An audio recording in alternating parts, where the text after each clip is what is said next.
Hello everyone, welcome to this channel.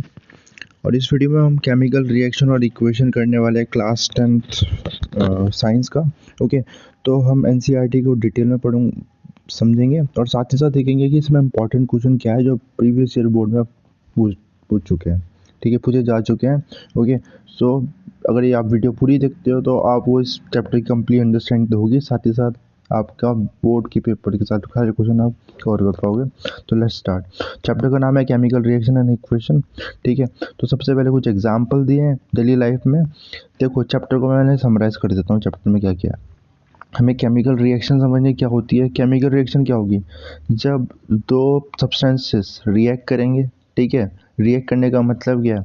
ठीक है, अब देखो, कोई भी सब्सटेंस है, कोई भी कंपाउंड है या एलिमेंट है, वो किससे बना है, एटम से बना है। उनमें एटम का रीअरेंजमेंट होगा। ओके, और नए प्रोडक्ट बनेंगे। ठीक है, तो ये केमिकल रिएक्शन हुई। तो केमिकल रिएक्शन क्या होती है। ठीक है, फिर इसकी इक्वेशन की फॉर्म में देखेंगे हम।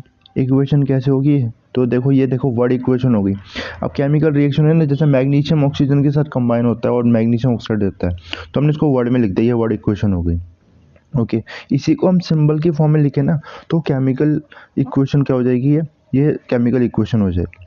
ओके, अब इसमें एक और चीज़ आएगी, और आप देख सकते हो जैसे ये मैग्नीशियम है, ऑक्सीजन है, और मैग्नीशियम ऑक्सीजन है, तो एटम क्या नए बने, कुछ एटम नहीं बनेंगे नए। ठीक है, एक्चुअली बस एटम का रीअरेंजमेंट होगा। पहले मैग्नीशियम अलग था, ऑक्सीजन अलग थे, अब साथ में मैग्नीशियम ऑक्सीजन बन गया। साथ ही साथ ये एक स्केलेटल इक्वेशन है। स्केलेटल बोलने का मतलब क्या है कि इसमें ना एटम के नंबर देखो, ऑक्सीजन के नंबर 2 है, रिएक्टेंट में, यहाँ प्रोडक्ट में 1 है, तो ये बैलेंस नहीं है, स्केलेटल इक्वेशन बोलते हैं इसको। ओके, और हमें पता है mass of reactant mass of product के बराबर होना चाहिए ना केमिकल रिएक्शन, इससे लॉ ऑफ कंजर्वेशन ऑफ मास बोल के अकॉर्डिंग। ठीक है, इसलिए क्या होगा ये, इसलिए ये स्केलेटल इक्वेशन है, इसको बैलेंस करना पड़ेगा, तो बैलेंसिंग सीखनी पड़ेगी आपको। ठीक है, उसके लिए हम क्या कर सकते हैं, एक मेथड है। ठीक है, रिटर्न ट्रायल से। ठीक है, ये एलिमेंट लिख दिए यहाँ पर, रिएक्टेंट में कितना, इस एलिमेंट के कितने एटम है, प्रोडक्ट में कितने एटम है, फिर उसको बैलेंस करेंगे। ठीक है, एक ABCD अप्रोच भी है, वो मैं आपको बताऊंगा। ठीक है, अभी मैं पूरे चैप्टर को समराइज कर रहा हूँ कि क्या क्या है। तो बैलेंसिंग आएगी, वेरी इंपॉर्टेंट क्वेश्चन बैलेंसिंग का। एक क्वेश्चन जो इंपॉर्टेंट मैंने बताया, वाई, एक क्वेश्चन आता है, why should chemical equation should be balance, तो उसका आंसर है because to satisfy law of conservation of mass. ठीक है, इसके बाद और सारी इक्वेशन जो भी रिएक्शंस है ना, एग्जांपल दे रखे हैं, जैसे कि एक्टिविटी वगैरह दे रखी है, ये सारी रिएक्शन आपको आनी चाहिए। जैसे magnesium oxide dazzling white flame के साथ बर्न होता है। ठीक है, तो ये चीज़ ध्यान में रखनी है, स्टेट चेंज होगा। ठीक है, ये मैग्नीशियम सॉलिड है, और यहाँ जो सॉलिड बन जाएगा ऑक्सीजन गैस स्टेट में, स्टेट चेंज का भी ध्यान रखना है। इसके बारे में हमें क्या पढ़ना है, बैलेंसिंग मैंने बताई आपको। नेक्स्ट चीज़ जो हमें बात करनी है, ठीक है, इक्वेशन को डिटेल में लिखना है। सॉलिड स्टेट है, गैस स्टेट है, स्टेट बताना उसका कितना प्रेशर में होगा, जैसे कार्बन मोनोऑक्साइड प्लस H2O, जितनी रिएक्शन है सारी याद होनी चाहिए एनसीईआरटी की। ओके, 340 एटमॉस्फेयर पे प्रेशर भी इंक्लूड करना पड़ेगा। कुछ रिएक्शन प्रेशर, एक पर्टिकुलर प्रेशर भी होती है। सनलाइट के प्रेजेंस में होगी, जैसे फोटोसिंथेसिस है, क्लोरोफिल के प्रेजेंस में।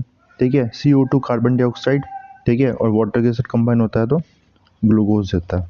ओके, इस तरह से ये हो जाएगा। फिर कॉम्बिनेशन रिएक्शन है, पहला 4 टाइप है केमिकल रिएक्शन की। पहली कॉम्बिनेशन रिएक्शन है। ठीक है, कॉम्बिनेशन में जब दो एलिमेंट्स या दो कंपाउंड या एक एलिमेंट एक कंपाउंड होकर नया कंपाउंड बनाएंगे, दैट इज कॉम्बिनेशन रिएक्शन हो जाएगा। ठीक है, कैल्शियम ऑक्साइड को जब वाटर में ऐड करेंगे तो स्लेक लाइम बनेगा, और हीट रिलीज होगी, क्विक लाइम। ओके, तो दिस इज दो हीट रिलीज होगी। ठीक है, चूने में पानी डालते तो हम देखते हैं हीट रिलीज होती है, that is this combination reaction. Okay, फिर उसको फर्दर हम CO2 की, उसको वॉल पे हम जब बॉडी वॉश करते हैं तो कैल्शियम CO2 के साथ रिएक्ट करके कैल्शियम कार्बोनेट बना देता है। ओके, ठीक है, ऐसे और सारे एग्जांपल है, H2 + O2 H2O। ठीक है, C + O2 CO2, जब कार्बन को बर्न करेंगे ऑक्सीजन में। ठीक है, ऐसे मिथेन बर्न होगा ऑक्सीजन में तो कार्बन डाइऑक्साइड वाटर रिलीज होगा। ग्लूकोज जब बर्न होगा ऑक्सीजन वाटर के साथ और ऑक्सीजन के साथ, जब रेस्पिरेशन होगा हमारे सेल्स में, ग्लूकोज जब कंबाइन होगा किसके साथ, ऑक्सीजन के साथ, रेस्पिरेशन होगा, CO2 रिलीज होगा, H2O, और एनर्जी रिलीज होगी। एक्सोथर्मिक रिएक्शन है, ये ध्यान रखना। एक्सोथर्मिक रिएक्शन एंडोथर्मिक रिएक्शन में डिफरेंस समझ में आना चाहिए। जिसमें हीट रिलीज होती है वो एक्सोथर्मिक रिएक्शन, जिसमें हीट एब्जॉर्ब होगी वो क्या होगा, एंडोथर्मिक रिएक्शन। ये एक्सोथर्मिक रिएक्शन का एग्जांपल है। ठीक है, इसके बाद डिकम्पोजिशन रिएक्शन क्या होगा। डिकम्पोजिशन रिएक्शन में देखो कॉम्बिनेशन का ठीक उल्टा है, मतलब कॉम्बिनेशन में तो क्या था, दो जुड़ रहे थे ना एलिमेंट्स या कंपाउंड, इसमें टूट रहा होगा, एक कंपाउंड टूट रहा होगा। जैसे कि हमने देखो एग्जांपल दे रखा है यहाँ, फेरस सल्फेट को हीट किया, फेरस सल्फेट को हीट किया तो हम देखते हैं यहाँ पर फेरस सल्फेट किसमें चेंज हो गया, फेरस ऑक्साइड भी चेंज हो गया, sulphur dioxide sulphur trioxide gas release हो गई। तो एक ब्रेक हो गया हीट करने में, इसको थर्मल डिकम्पोजिशन बोलेंगे।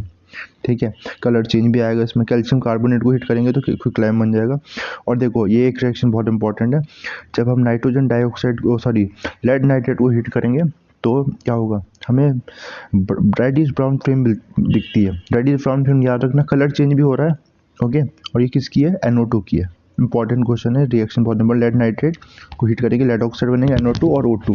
तो NO2 क्या है, ये रेडिश ब्राउन कलर की है और ऑक्सीजन गैस, ठीक है, it is supporter of oxygen. ठीक है, तो बर्निंग स्प्लिंटर को डाल देंगे तो जल जाता है।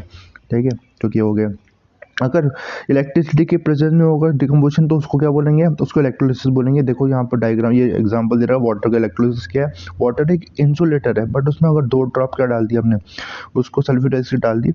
ठीक है, प्योर वाटर एक इंसुलेटर है, एक डिस्टिल वाटर।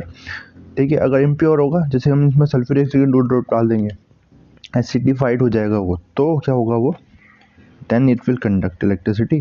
ओके, और तो ये ब्रेक हो जाएगा हाइड्रोजन ऑक्सीजन में। एक क्वेश्चन यहाँ से आता है कि हाइड्रोजन का अमाउंट डबल है, वॉल्यूम डबल है। ठीक है, तो आप देख सकते हो उसके जो रिएक्शन है, रिएक्शन में देख सकते हैं H2 प्लस, जो यहाँ पर रिएक्शन इसकी देनी रखी है। ठीक है, तो वाटर का जो हम देखते हैं, जब बैलेंसिंग करेंगे तो हमें दो volume of hydrogen and 1 volume oxygen मिलेगा। ठीक है, सर डबल वॉल्यूम है उसका, क्योंकि फॉर्मूले में 2 H2 है ना, 2 हाइड्रोजन के एटम एक ऑक्सीजन से कंबाइन होता है। ओके, इसके बाद lead silver nitrate, silver chloride को जब सनलाइट के प्रेजेंस में रखेंगे तो ये फोटो डिकम्पोजिशन हो जाएगा, सिल्वर प्लस क्लोरीन बनेगा, वाइट से ग्रेइश पार्ट आ जाएगा, सिल्वर ग्रेइश कलर का होगा। ओके, ऐसे सिल्वर ब्रोमाइड का भी एग्जांपल दे रखा है।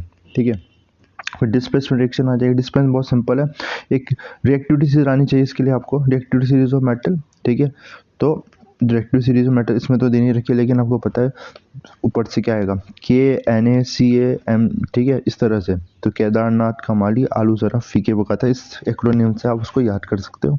ठीक है, तो पोटैश क्या करेगा, देखो जब हमने क्या किया, कॉपर सल्फेट में लेड आयरन डाल दिया, आयरन ज़्यादा रिएक्टिव है कॉपर से, मोर रिएक्टिव लेस रिएक्टिव वाले को डिस्प्लेस कर देगा। जैसे देखते हो ये आयरन क्या है, कॉपर से बहुत रिएक्टिव, तो उसको इसी रिएक्शन से रिमूव कर देगा, फेरस सल्फेट बन जाएगा, कॉपर बन जाएगा, कलर चेंज हो जाएगा, ब्लू से ग्रीन हो जाएगा।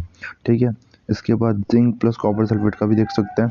ठीक है, सब में क्या हो रहा है, मोर रिएक्टिव लेस रिएक्टिव को डिस्प्लेस कर दे रहा है। ठीक है, क्योंकि कलर चेंज आएगा इसमें। फिर डबल डिस्प्लेसमेंट रिएक्शन भी देख सकते हैं। डबल डिस्प्लेसमेंट रिएक्शन में क्या आएगा, डबल डिस्प्लेसमेंट रिएक्शन में आयन एक्सचेंज हो जाएंगे। देखो Na2SO4 BaCl2 है ना, तो Na चला गया Cl के साथ और Ba चला गया SO4 के साथ, Na।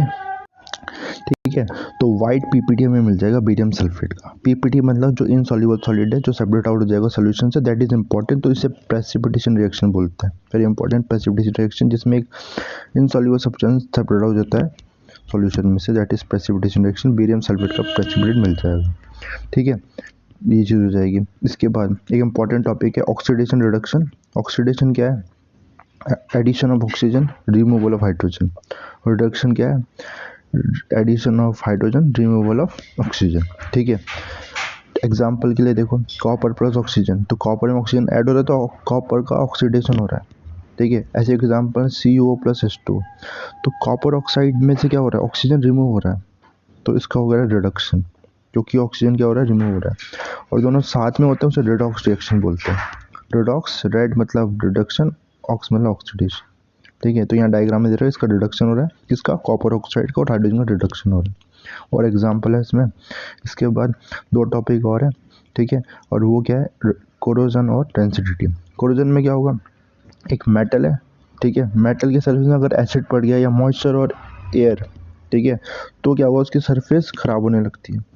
ठीक है, तो इसको कोरोजन बोलते हैं। और जब उसकी जो एसिड की वजह से, मॉइस्चर की वजह से क्या होगा, वो करोड होने लगता है, उसकी सरफेस खराब होने लगती है। ठीक है, आयरन का जब कोरोजन होगा उसको रस्टिंग बोलते हैं, रस्ट बनता है। ठीक है, और रस्टिंग से कितने डिसएडवांटेज है, ब्रिजेस वगैरह कोलैप्स कर सकते हैं, वीक हो जाते हैं। ठीक है, तो बचने के तरीके क्या है रस्टिंग वगैरह से, कोरोजन से, ऑयलिंग, पेंटिंग, गैल्वेनाइजेशन, ये पूछ सकता है किस। और डेंसिटी क्या होगा, अगर कोई भी ऑयल वाला फूड है, फैट वाला फूड है, उसको ऑक्सीजन के साथ रिएक्ट करता है तो ऑक्सीडाइज हो जाता है, स्मेल आने लगती है। तो उसके बचने के तरीके क्या है, ठीक है, प्रिवेंट करने के, तो एंटीऑक्सीडेंट्स का यूज़ करके, ठीक है, तो उसमें क्या होगा, ऑक्सीडेशन नहीं होगा। साथ ही साथ एयर टाइट कंटेनर में रख के, नाइट्रोजन गैस की फिलिंग करा के, उसमें से एयर रिमूव करके, ये सारे डेंसिटी की प्रिवेंट करने के तरीके, ठीक है। तो ये सारे इंपॉर्टेंट क्वेश्चन डेंसिटी पे क्वेश्चन पूछ सकता है कि क्या होता है, कैसे प्रिवेंट करेंगे। कोरोजन क्या होता है, वेरी इंपॉर्टेंट क्वेश्चन, कैसे प्रिवेंट कर सकते हैं, ठीक है। ऑक्सीडेटिव रिडक्शन अपने में इंपॉर्टेंट क्वेश्चन है, रिएक्शन आनी चाहिए आपको। डबल प्रेसिपिटेशन रिएक्शन इंपॉर्टेंट है, कलर चेंज क्या होगा, सब्सटेंस आइडेंटिफाई करने के लिए आ सकता है, इसमें भी कलर चेंज, डिस्प्लेसमेंट में भी, ओके। और ठीक है, इलेक्ट्रोलिसिस ऑफ वाटर में डबल वॉल्यूम क्यों है हाइड्रोजन का, ये क्वेश्चन। ये गैस कौन सी होती है, NO2 कौन से कलर की गैस, ये कलर कौन सी है और क्या उनसे रिएक्शन है, ये पूछ सकता है, ओके। ये पूछा गया है बोर्ड में, ओके। इसके अलावा रेस्पिरेशन पे क्वेश्चन, एक्सोथर्मिक रिएक्शन है, ठीक है। तो ये चीज़ वाई रेस्पिरेशन एक्सोथर्मिक रिएक्शन है, हीट रिलीज होती है इसमें, ठीक है। कोई क्लाइम से क्वेश्चन हमेशा बहुत ज़्यादा चांसेस है पूछने के, ठीक है। वाटर ऐड करेंगे, एक्सोथर्मिक रिएक्शन है, हीट रिलीज होगी, ठीक है। और इसके अलावा बैलेंसिंग मैंने बताया आपको, लॉ ऑफ कंजर्वेशन ऑफ मास पे बेस पे, ठीक है। तो ये सारी चीज़ ये मैंने मेन चीज़ आपको बता दी। अगर इतना आप कर लेते हो तो आप मैक्सिमम क्वेश्चन इस चैप्टर कर पाओगे, ठीक है। बाकी की बात नेक्स्ट वीडियो में करेंगे। Thanks for watching.